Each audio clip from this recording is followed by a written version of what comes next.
মধ্যপ্রাচ্যে মার্কিন যুক্তরাষ্ট্র ও ইসরায়েলের বিরুদ্ধে যুদ্ধে ইরান ক্রমশই আরও কঠোর অবস্থান নিচ্ছে। যুক্তরাষ্ট্র ও ইসরায়েলের বিরুদ্ধে হামলা জোরদার করার পাশাপাশি শত্রুপক্ষকে মনস্তাত্ত্বিকভাবেও চাপে রাখছে তেহরান। এবার সরাসরি ঘোষণা, যুক্তরাষ্ট্র ও ইসরায়েলকে অনুতপ্ত না করানো পর্যন্ত এই যুদ্ধ থামাবে না তারা।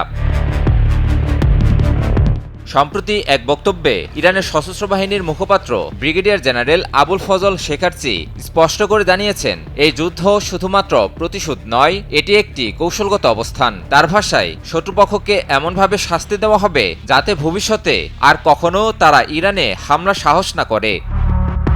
তিনি আরও বলেন, ইরানের লক্ষ্য শুধু তাৎক্ষণিক জবাব দেওয়া নয়, বরং দীর্ঘমেয়াদে হুমকি নির্মূল করা। তাই কোনো সাময়িক যুদ্ধবিরতি নয়, বরং স্থায়ী নিরাপত্তা নিশ্চিত করাই তেহরানের প্রধান লক্ষ্য। যুদ্ধ শুরুর পর থেকেই ইসরায়েলি ভূখণ্ড এবং মধ্যপ্রাচ্যে অবস্থিত মার্কিন ঘাঁটিগুলোকে লক্ষ্য করে ধারাবাহিকভাবে ক্ষেপণাস্ত্র ও ড্রোন হামলা চালিয়ে যাচ্ছে ইরান। ইতিমধ্যেই 93 দফার হামলার দাবি করেছে দেশটির সশস্ত্র বাহিনী, যা এই সংঘাতকে আরও তীব্র করে তুলেছে। এদিকে কৌশলগতভাবে অত্যন্ত গুরুত্বপূর্ণ হরমুজ প্রণালীর নিয়ন্ত্রণ আরও জোরদার করেছে ইরান। বিশ্ব জ্বালানি সরবরাহের একটি বড় অংশ এই পথ দিয়ে চলাচল করে, ফলে এই জলপথে চাপ সৃষ্টি করে আন্তর্জাতিক পরিসরেও প্রভাব ফেলতে চাইছে তেহরান। শেখারচি দাবি করেছেন, যুক্তরাষ্ট্র এই প্রণালী সচল রাখতে মিত্রদের সহায়তা চাইলেও অনেক দেশ সরাসরি সম্পৃক্ত হতে আগ্রহ দেখায়নি। শেখারচির মতে, বৈশ্বিক মঞ্চে যুক্তরাষ্ট্রের প্রভাব এখন পতনের মুখে।